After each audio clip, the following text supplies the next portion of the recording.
Bienvenue au Point Nexus. Aujourd'hui, on parle football au féminin avec des joueuses, entraîneurs, organisatrices passionnées du football.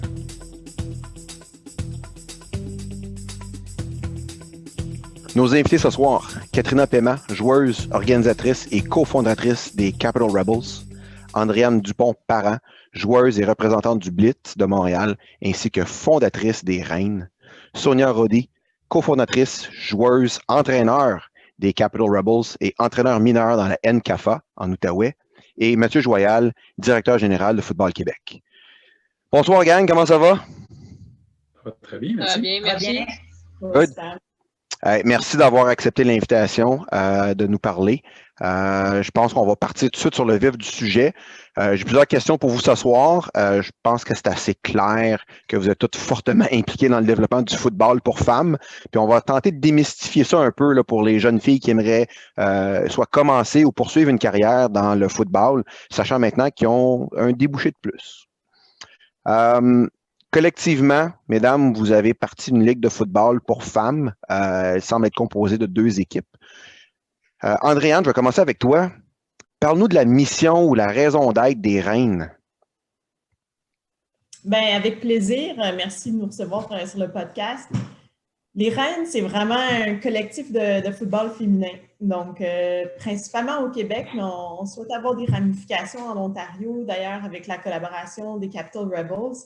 On veut vraiment faire une communauté d'entraide comme inclusive pour permettre d'accroître l'accessibilité au sport pour les filles et les femmes, que ce soit en tant que joueuses, entraîneurs, officiels, etc. C'est sûr que notre premier grand projet, c'est vraiment d'établir une ligue senior où on peut imaginer que le Blitz, les Rebels et les futures équipes seniors pourront évoluer. On est encore vraiment dans les débuts de ça, mais c'est parce qu'on cherche à créer une solution viable pour le long terme, pour le football féminin au Québec, puis un petit peu en Ontario aussi. Donc, c'est vraiment ça, c'est donner une opportunité, une chance égale aux filles de pratiquer le sport qu'elles aiment, puis d'exceller dans ce sport-là si elles le souhaitent également. Donc, un canal vers des équipes élites, par exemple Team Québec et Team Canada, qui est le plus haut niveau là, auquel une joueuse peut aspirer de jouer pour le football féminin. Sonia, cofondatrice des Capital Rebels, qui compose cette équipe en ce moment? En ce moment, cette équipe, les Capital Rebels, on a un mélange. On a des mamans. On a des jeunes filles à partir de 18 ans jusqu'à 46 ans. On a des professionnels, des femmes de carrière, puis des mamans à la maison, des mères de fils qui jouent au football. C'est vraiment un méli-mélo de femmes, des filles qui ont déjà joué au football, comme Katrina. Il y en a qui n'ont jamais joué au football, qui ne connaissaient pas c'est quoi le football, puis il y en a même qui n'avaient jamais fait de sport d'équipe ou de sport organisé. C'est vraiment, on a commencé de la base, vraiment, c'était comme apprendre à des Tykes, niveau Tykes, niveau 5-6 ans, vraiment la base de football. Mais ils ont tout de quoi en commun, c'est qu'ils veulent apprendre, puis je ne sais pas, toutes ces femmes-là, la famille football, ça se fait quand même assez bien. Puis, ça va bien, tout le monde se supporte, tout le monde s'entraide. Katrina, tu as joué avec les boys au midget, avec les rebelles de Saint-Hubert. Comment tu trouves l'expérience maintenant d'être avec les femmes, toi qui as connu au départ de jouer avec les hommes ou les jeunes hommes? C'est différent, ça c'est sûr. Je te dirais qu'à la base, le concept de la famille football, elle reste pareil. Dans le football, c'est un peu instantané. Tu commences à jouer avec les gens, puis tu deviens très proche un de l'autre. Puis ça a resté pareil entre les deux. Je m'attendais un peu à une différence, considérant que les gars, tu sais, c'est un sport qu'ils ont joué toute leur vie, tant que les femmes, c'est la première fois qu'ils jouent, mais ça a donné un peu le même effet qui était le fun. Je dois dire que jouer avec des femmes, c'est vraiment le fun parce qu'ils apprennent extrêmement vite. Ça, je peux dire, c'est la grosse différence entre jouer avec les hommes et les femmes, c'est la vitesse d'apprentissage des joueuses. Ça prend pas plusieurs explications, normalement 1 ou 2 explications. Ils ont compris, puis let's go, on pousse. Puis on a toujours quelque chose de nouveau qu'on apprend à chaque pratique au lieu de devoir toujours retourner sur ce qu'on a appris la pratique d'avant. Donc, je t'aurais joué avec les fans pour ça, je trouve ça vraiment le fun. La chose que ça me manque un peu avec les gars, c'était le côté vraiment physique du sport, mais c'est sûr qu'à force que les femmes s'habituent à jouer puis se mettent de plus en plus à l'aise dans le sport, ça va devenir, je suis pas mal sûre, la même chose et c'est pas plus intense même. Mathieu, ça fait plusieurs jours, voire semaines, qu'on voit des publicités passer, surtout sur Facebook, promotion sur les cliniques pour les reines, football féminin. Vous êtes vraiment engagé. De quelle autre façon est-ce que Football Québec s'est-il engagé envers le développement du football féminin? Bien, en fait, moi, quand je suis arrivé en poste, on avait été interpellé par la direction, dans le fond, du Blitz. Puis, c'est quelque chose, tu sais, le football féminin, mais la cause féminine en général, c'est quelque chose qui m'interpelle beaucoup. Moi, je viens d'un milieu qui est les cégeps, qui est un milieu vraiment très inclusif. Fait que mon passage là m'a ouvert beaucoup. Puis quand je suis arrivé à Football Québec, bien, les employés qui étaient là, quand on s'est mis à parler de football féminin, il n'y a pas personne qui était réfractaire. Puis des fois, on a l'image du football où est-ce qu'on se dit, tu sais, c'est un boys club, puis c'est de même ça marche. Puis, mais dans les faits, dans le bureau Football Québec, c'était pas ça du tout. Fait qu'on a été interpellés par la direction du Blitz. Puis nous, on était déjà comme super ouverts, tu sais, dans la discussion qu'on avait. Évidemment, vous comprenez qu'il y a eu 1001 affaires qui se sont passées dans la dernière année, mais aussi que tous les employés de Football Québec, présentement, sont arrivés en 2020. Fait que là, il n'y avait pas personne qui était là avant 2020 à Football Québec. Fait qu'on avait bien des choses à s'approprier, mais une idée qu'on avait en arrière de la tête, c'est que, Colin, il ne faut pas laisser tomber nos filles. Puis tu sais, moi, je reste de l'école où est-ce que football pour tous. Football pour tous. Il faut que tout le monde y trouve son compte, puis j'ai joué, j'ai coaché, puis une des beautés du football, c'est que c'est à peu près le sport le plus inclusif en termes de physique, de valeur. On voit les joueurs là, dans les niveaux professionnels avant le match font une prière, ne font pas de prière. Il y en a qui sont musulmans, il y en a qui sont athées, il y en a qui sont chrétiens, il y en a que les races, puis tout ça. Mais là, on était comme bien ostracisés avec le féminin. Fait que sans dire qu'on met des choses directement en place, bien, avec les discussions avec Andréane, c'est qu'on a dit, nous, on va être un bon vecteur, une bonne courroie de transmission. Parce qu'un peu comme avec les ligues civiles, et même avec la RSEQ, on offre un service. C'est pas nous qui sommes à la direction d'une ligue. C'est pas comme ça que ça fonctionne. On offre un service, on est un fournisseur de services. Sauf qu'on a dit, pour créer du momentum, bien, on va être très présent parce que c'est quelque chose qui démarre. C'est un peu ça de notre implication actuellement. Sonia, je reviens à toi quelques instants. Combien de filles ça prend pour faire une équipe dans la Ligue des Reines? On parle de combien de joueuses? Puis c'est une ligue à 12 contre 12, 11 contre 11? Parle-nous de ça. Bien, préférablement, on en avait parlé, Andréane, moi, puis les autres organisatrices des Reines, préférablement, on aimerait ça soit du 12 contre 12, comme le football canadien avec 4 dents, tout ça. Mais ça dépend de combien de femmes qui vont se joindre. S'il n'y a pas assez de femmes qui se joignent, mais là, pour avoir des parties, mais il va falloir probablement qu'on descende à du 9 contre 9. L'important, c'est de jouer puis d'accumuler de l'expérience. Fur et à mesure qu'on joue, puis que les femmes voient que le football, c'est possible en tant que femme, puis n'importe quel âge, je crois que les nombres vont augmenter. Katrina, il y a quelqu'un de Alma ou Thetford ou Sherbrooke, Vankleek Hill, qui nous regarde et qui dit « Moi, je veux partir une ligue. Pas une ligue, pardon, une équipe dans la ligue. » C'est quoi les étapes à suivre pour pouvoir se joindre à votre ligue? C'est sûr que ça prend énormément de volonté et de vouloir travailler très fort et c'est sûr que ça ne sera pas facile, je ne le cacherai pas.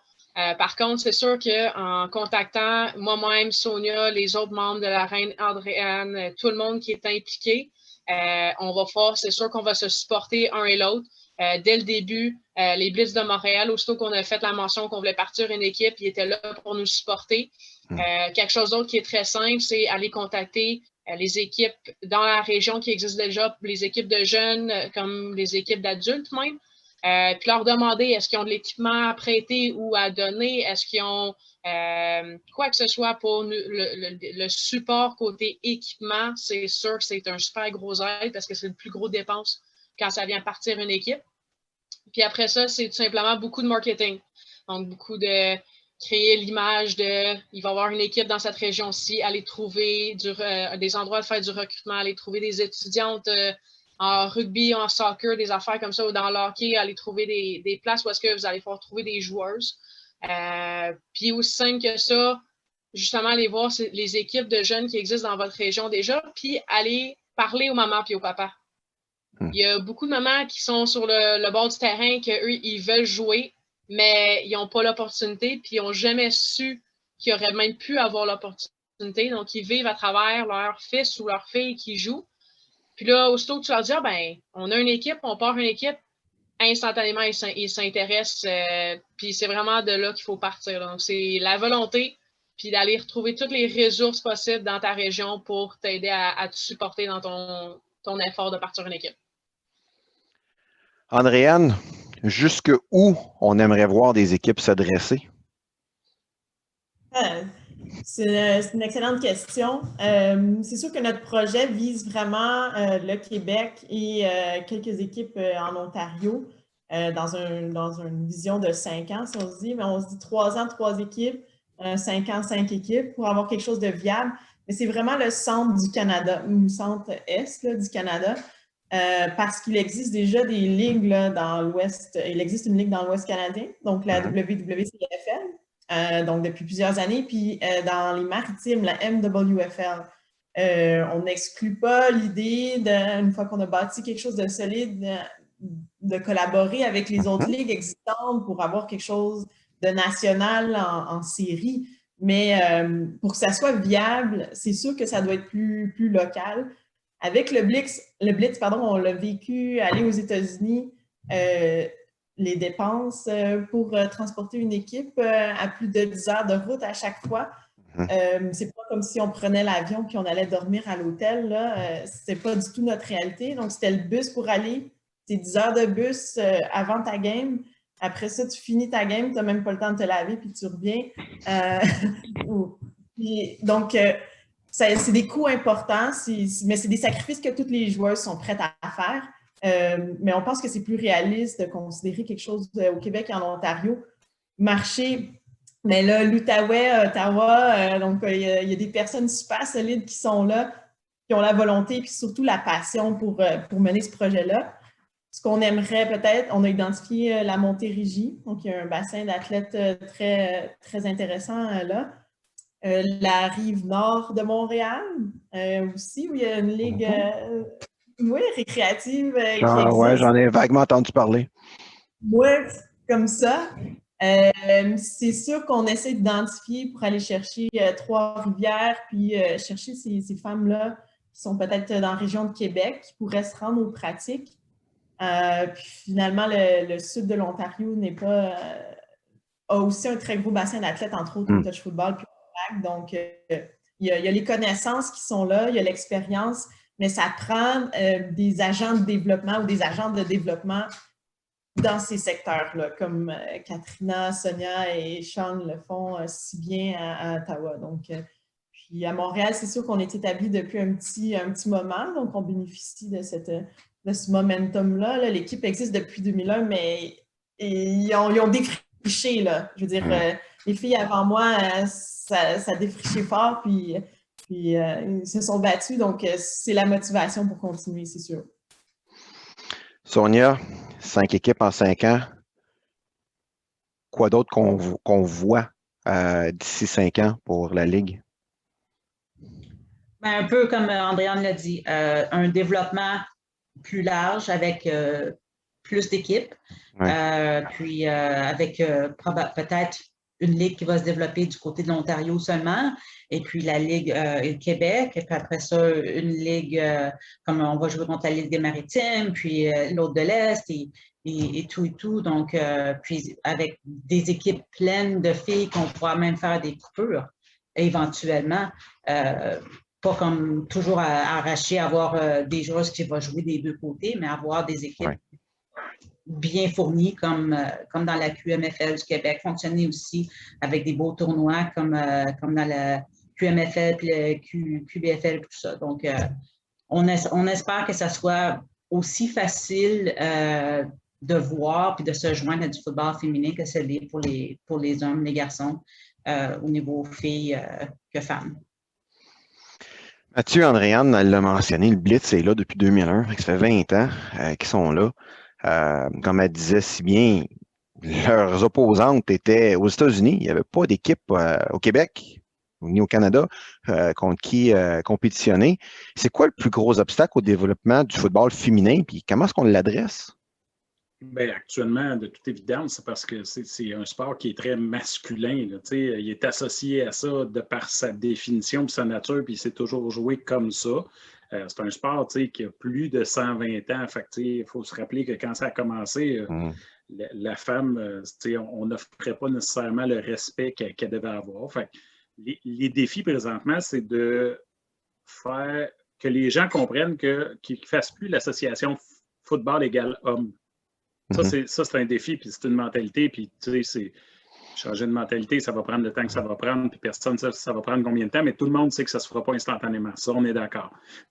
En dessous de ça, ce qu'il faut envisager, c'est qu'il faut qu'à un moment donné, ce soit un automatisme que la journée que quelqu'un pense football féminin, il pense aux reines, puis il pense que c'est possible, plutôt que de dire « Hey, j'aimerais tout ça ». Parce que là, présentement, les femmes qui se posent la question puis qui pensent à football, je pense que ce qu'ils se disent, c'est hey, ça serait-tu le fun? Mais là, ça ne sait plus, ça serait-tu le fun? Ça pourrait être le fun rapidement. C'est un peu de créer cet engouement-là puis de dire à un moment donné que pour tout le monde, c'est un automatisme, un peu comme le hockey, dire ben, autant qu'il y a du hockey féminin, autant il y a du football féminin, puis c'est aussi bien structuré, c'est un produit de qualité compétitif. Il y a aussi une ligue récréative, on en parlait tantôt. Moi, je ne veux pas la mort de personne, je veux que tout le monde trouve son compte. C'est un peu ça qui est en arrière. Le défi, je dirais, le défi principal, c'est changer les mentalités puis créer cet automatisme-là de dire, ben, moi, je suis une femme, je fais du sport, puis mon sport, il est accessible. Mesdames, allons dans le côté un petit peu plus personnel maintenant.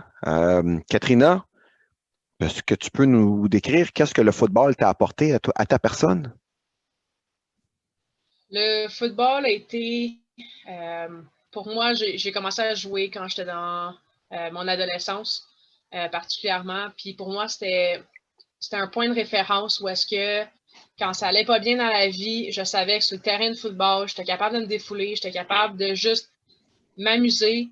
Puis c'était pas juste le fait de me défouler en jouant le sport, c'était aussi l'atmosphère qui vient autour du sport. Comme j'ai mentionné au début, le sens de famille qui provient de l'équipe de football, c'est quelque chose que même 10 ans, 15 ans plus tard, tu as encore ces amis-là, puis ces amitiés, puis ces relations qui sont tellement importantes.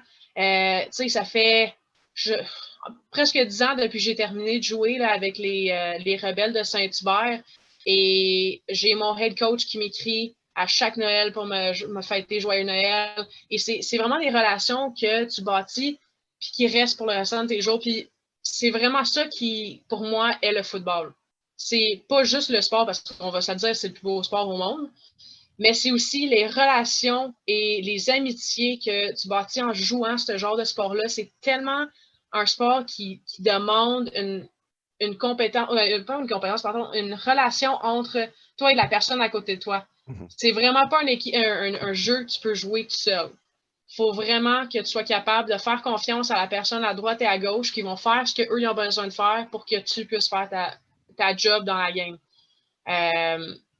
Honnêtement, il y a tellement de choses dans ma vie qui ont été améliorées grâce en jouant à ce sport-là.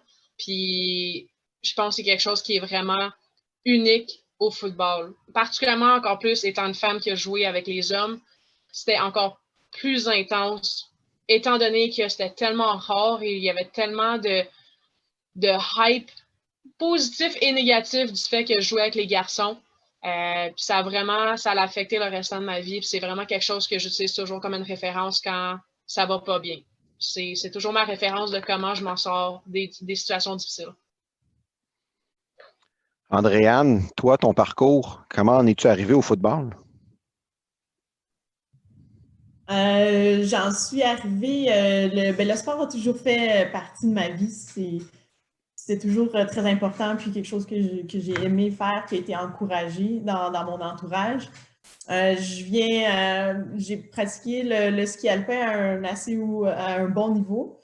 Puis, arrivé au cégep, j'ai laissé ce sport-là de côté. Fallait un peu comme choisir entre les différentes équipes où aller. Puis, j'ai choisi d'aller à un cégep où il n'y avait pas de ski alpin, où c'était pas possible de le faire à un niveau compétitif dans ces années-là. Donc, j'ai cherché un autre sport. Et puis, j'étais allée aux tryouts de flag football. Je n'avais jamais joué à ce sport-là. Puis, les coachs m'ont donné une chance. Ils ont vu que j'avais des capacités athlétiques décentes, disons. Puis, donc, ils m'ont pris par la main, ils m'ont montré les bases du jeu. Puis, j'ai vraiment aimé cet aspect-là du jeu d'équipe que je n'avais pas nécessairement expérimenté dans mes sports antérieurs. Puis, les coachs qui étaient au cégep dans ce temps-là, Stéphanie et Stéphanie, étaient aussi des coachs pour des équipes de football semi-contact, qu'on appelait. Donc, il y avait 3 bloqueuses. C'était pas d'équipement avec des flags. Pour arrêter les jeux, il faut déflaguer. C'est souvent sous forme de tournoi aux États-Unis. Puis, mais il y a quand même une ligne à la offensive, un fullback, un running back. Donc, ça a été une introduction au contact un peu graduelle. Puis, j'ai vraiment trippé. Puis, évidemment, dans ce cercle d'athlètes-là, il y en avait qui jouaient pour le Blitz. On dit, ben, viens donc essayer. Puis là, j'ai essayé pour le Blitz. J'ai été dans l'équipe plusieurs années en tant que joueuse. Puis, j'ai eu l'opportunité d'être sélectionnée pour l'équipe canadienne également, la première équipe canadienne qui était seulement en 2010, d'ailleurs. J'aimerais remettre les choses en perspective. La première équipe canadienne féminine de football contact, c'est en 2010. Championnat qui a eu lieu en Suède. Puis, j'ai rencontré des équipes qui venaient de tout le Canada avec différentes expériences dans leurs différentes ligues respectives. Puis, ça a été comme le déclic de rencontrer, comme Katrina le décrivait si bien, là, la famille, comment tu peux rassembler tout un groupe de personnes ensemble en si peu de temps, dans ce cas-ci. Mais donc, c'est un peu le cheminement qui fait que je suis un peu la personne que je suis en ce moment, puis que j'ai la drive pour mener ce projet-là en m'entourant de personnes extraordinaires aussi, évidemment. Sonia, je veux mettre en lumière ton côté entraîneur en te demandant à quel âge les filles peuvent-elles penser se joindre à une équipe de football? Tu vois, au côté NECAFA, on a des filles qui commencent à partir de même 5 ans. On a un niveau maître. Ce qu'on fait, c'est qu'on appelle c'est du football, mais sans contact. C'est les bases du football. Puis, c'est ça, de 5 à 7 ans, ils vont commencer à jouer avec les garçons. Puis, après ça, on a les types qui sont de 8 à 9 ans. Tu as Moustique, 10, 11 ans. Puis, oui, 12, 13 ans. Puis Bantam, 14-15 ans, puis comme les hommes, midget, 16-17 ans. Tous les niveaux que les garçons vont jouer, les filles peuvent jouer. J'ai une jeune fille qui a commencé à jouer avec nous autres niveau tech, puis là, c'est ça, elle est rendue Moustique, elle s'en va, puis oui, je pense cette année. Puis c'est toujours la seule petite fille dans l'équipe avec les garçons. Mais elle fait son chemin, elle travaille 2 fois plus fort que les garçons. Elle a des consignes beaucoup plus vite que les garçons. Puis, elle fait son chemin, elle est toujours là, puis elle fait des beaux plaqués, puis ça dépend, c'est pas parce que tu es une fille, tu peux pas jouer les mêmes niveaux que les garçons. Exactement. Puis, c'est ça, de 5 à 7 ans, ils vont commencer à jouer avec les garçons. Puis, après ça, on a les types qui sont de 8 à 9 ans. Tu as Moustique, 10, 11 ans. Puis oui, 12, 13 ans. Mathieu, quelles sont les options pour une jeune fille qui finit son secondaire à 16 ans, puis elle veut pas ou ne peut pas jouer au collégial, le temps d'avoir 18 ans, parce qu'évidemment, les Reines d'une ligue senior, donc c'est 18 ans et plus. Quelles sont les options pour ces jeunes filles-là? Bien, actuellement, de toute évidence, il y a un trou, tu sais, dans le passage pour une fille qui joue justement au niveau scolaire, qui passe du juvénile à attendre d'avoir 18 ans. Fait que pour cette personne-là, il y a un trou. Pour celle qui était déjà au civil, dans les équipes civiles, le niveau midget offre le 17 ans la plupart du temps. Donc, c'est sûr qu'aller faire un tour là, ça peut juste être formateur. Puis, tu sais, le niveau il est excellent, les coachs sont excellents. Tu sais, le coaching midget au Québec, présentement, là, pour vrai, c'est loin d'être ce que ça a déjà été ou est-ce que c'était avant la poursuite d'une passion d'un bon père de famille qui suivait son gars. Maintenant, il y a des équipes qui sont vraiment structurées où est-ce qu'il n'y a aucun entraîneur qui est le père d'un des joueurs dans l'équipe au niveau civil. Fait que moi, c'est ce que je recommanderais. Si dans ta région, il n'y a pas de niveau civil de football, ben continue, fais du flag, essaye de faire du rugby, essaye de faire d'autres choses. Puis j'aime beaucoup l'approche multisport. En temps d'essayer quelque chose de nouveau, va te développer, essaye quelque chose d'autre. C'est une opinion bien personnelle, c'est le fun. Je suis content comme directeur général d'une fédération de dire, bien, il y a un jeune qui a commencé à 6 ans chez nous, il est rendu à 24 ans, il vient de finir son parcours. Il a toujours joué au football, c'est le fun. Par contre, en tant qu'athlète, en tant qu'individu, promène-toi, essaye des choses, sois curieux, développe-toi, fais de l'individuel. Va jouer avec des sports où est-ce qu'il y a un engin comme une raquette. Va essayer des sports qui ne sont pas juste des sports d'équipe. Amuse-toi, découvre-toi, sois curieux. Fait que pour ces filles-là, je dirais, fais ce que tu veux, mais s'il te plaît, n'arrête pas de faire du sport. Puis après ça, tu pourras joindre une ligue féminine quand tu te relâches, mais fais juste ne pas arrêter. Ma consigne, c'est continue, trouve quelque chose qui te plaît ou qui te plaît moins, puis tu le sauras après l'avoir fait pendant 1 an. Andréane, à court terme, d'où penses-tu que les prochaines joueuses de football vont provenir, selon toi? Ben, je pense que c'est une belle suite à la réponse de Mathieu. Des athlètes multisports, c'est clair. Moi aussi, c'est une ligne de pensée que j'encourage énormément. Ça fait juste des personnes plus complètes qui ont touché à tout. C'est sûr que historiquement, ce qu'on a vu, par exemple, au Blitz de Montréal, c'est beaucoup des joueuses de rugby, des joueuses qui provenaient du flag, puis par la suite des sports assez physiques comme le basketball aussi. Donc, ça fait d'excellentes joueuses. Les déplacements latéraux, la coordination mains-yeux. C'est vraiment super, puis ils sont habitués de protéger le ballon, compact, physique. Donc, il n'y a vraiment pas de mauvaise place d'où aller chercher un bassin d'athlètes. C'est sûr que si on rêve du futur là, ensemble, là, mais un des petits projets là, qui est aussi sur un rond en ce moment, un back burner, c'est d'avoir des clubs satellites juniors, parce que c'est sûr que certaines peuvent évoluer dans des clubs masculins, mais dans une idée d'offrir un environnement inclusif puis de développer ce sentiment de famille-là, ben pourquoi pas avoir... Ça se fait dans l'Ouest, ça se fait dans les Maritimes. Encore une fois, on se base sur des modèles qui existent. Puis là, maintenant, on voit que c'est leur bassin, là, ça nourrit leur ligue là, comme ça. Donc, il y a même des athlètes qui décident, au lieu de faire des sports universitaires, d'aller jouer dans leur ligue. Donc, c'est énorme. C'est un peu un des petits projets là, qui pourrait nourrir tout à fait la suite. Des joueurs seniors. Ouais. Mathieu, on y a touché très brièvement, là, mais quelles sont les autres aspirations que les filles peuvent penser atteindre en passant par la Ligue des Reines? On a parlé de Team Québec, Team Canada. C'est quoi les autres débouchés qu'on a? Bien, évidemment, c'est là qu'on veut aller. Il y a un championnat canadien où est-ce que Team Québec devrait être représenté. Mais actuellement, on n'a pas le bassin de joueurs qui nous permet de le faire. Fait qu'on veut développer ça pour ça. On veut qu'il y ait une élite. Puis comme je disais tantôt, il y a quelque chose de compétitif. Et éventuellement, bien, comme Andréane, faire partie de Team Canada parce que tu as gravi les échelons et tu as fait partie de Team Québec. Vraiment un circuit d'excellence, comme on fait avec les garçons. Vraiment, là, que ce soit un parallèle et qu'on ne fasse pas de distinction. Tu es Team Québec, tu es Team Québec, Team Québec Football. Évidemment, on parlait aussi qu'il y a une ligue récréative. Ben, à un moment donné, la compétition, c'est le fun, mais en vieillissant, à un moment donné, ben, peut-être que ça va te tenter de continuer dans cette ligue-là, puis ça sera parfait.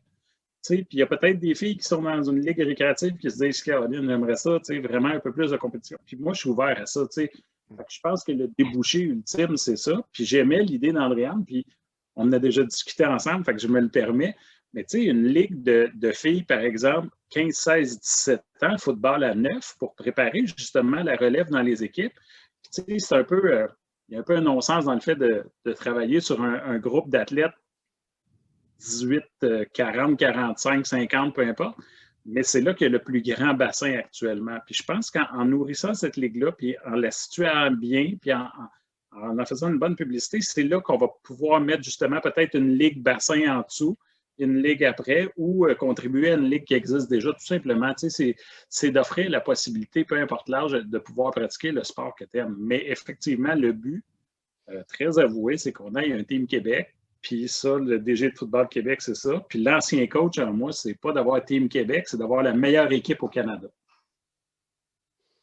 En vieillissant à un moment donné, peut-être que ça va te tenter de continuer dans cette ligue-là, puis ça sera parfait. Puis il y a peut-être des filles qui sont dans une ligue récréative qui se disent, Caroline, j'aimerais ça, vraiment un peu plus de compétition. Katrina, je vais terminer avec toi. Ça fait déjà quelques années qu'on se côtoie, puis qu'on se connaît, on se parle sur une base, mettons, régulière. Mettons qu'on se parle dans 1 an ou 2, qu'est-ce qui va faire en sorte que tu vas me regarder et te dire, Chuck, ça a marché, ça a été un succès? Ça va être la journée où est-ce que je suis capable de dire à quelqu'un que moi, je joue au football contact féminin, puis je me fais pas regarder avec des gros yeux en me disant, c'est quoi ça, ça existe-tu vraiment? C'est que je puisse être capable de le dire, puis quelqu'un fasse, ben oui, je sais, je connais l'équipe, je connais ta ligue, ou je connais la ligue dans laquelle tu joues. Puis c'est que peu importe à qui qu'on en parle, les gens sont au courant, sont intéressés de venir jouer, de venir voir les games, de venir aider. Puis tout simplement que ça soit quelque chose qui est normal. C'est pas une grosse surprise d'entendre qu'une femme joue au football. Puis c'est quelque chose que les gens encouragent. Pour moi, c'est vraiment ça. C'est vraiment, j'ai tellement hâte à la journée que je puisse dire, moi, je joue au football, puis que tout le monde me regarde en disant, oui, je sais que ça existe, puis je suis excitée d'aller voir tes games aussi. Ça aussi, je dois avouer aussi qu'il y a une petite partie de moi, puis je pense que Sonia puis Andréane vont pouvoir être en accord, là. C'est qu'on soit capable d'avoir quelque chose qui est à travers le Canada au complet également. Donc, avoir des championnats entre les 3 ligues qui vont exister, ou les 4 ligues, dépendant si Québec et Ontario font chacun leur ligue, puis que ça soit même possiblement télévisé. Ça serait quelque chose que je pense que toutes les jeunes filles et tous les jeunes joueurs de football à l'intérieur de nous qui sont bien heureuses de jouer, on aimerait ça voir, parce que pour nous, ça serait le moment qu'on est capable de se dire, pour une fois, on se fait voir comme étant égaux aux hommes. Nice. Monsieur, mesdames, merci beaucoup pour toutes ces informations ce soir. Merci beaucoup d'avoir pris le temps de partager tout ça avec nous. On vous souhaite beaucoup de succès pour les prochaines années. Et puis, je vous remercie encore une fois. Merci, bonne soirée. Merci beaucoup. Merci beaucoup. Merci, bonne soirée.